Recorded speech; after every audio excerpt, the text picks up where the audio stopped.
Subscribers, একটা বিশাল বড় update নিয়ে তোমাদের কাছে চলে এলাম। কোনো সরকারি প্রকল্প বন্ধ হচ্ছে না, জানিয়ে দিলেন মুখ্যমন্ত্রী শুভেন্দু অধিকারী।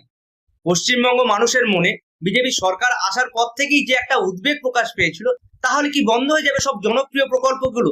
বন্ধ হয়ে যাবে যুবসাথী, যা তরুণদের আর্থিক সহায়তা করেছিল তাদের কর্মসংস্থান না পাওয়া পর্যন্ত?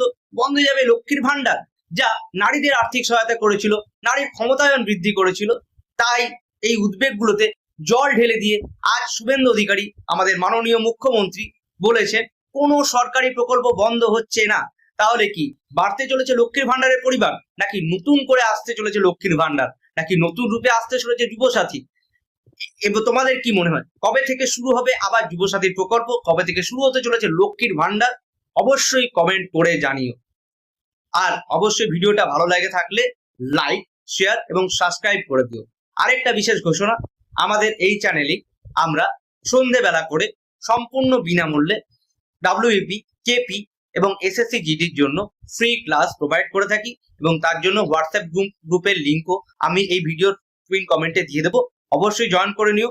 এর জন্য একটা টাকা লাগবে না, তোমাদের সম্পূর্ণ প্রিপারেশন হয়ে যাবে এই উদ্যম সিরিজের মাধ্যমে। ধন্যবাদ।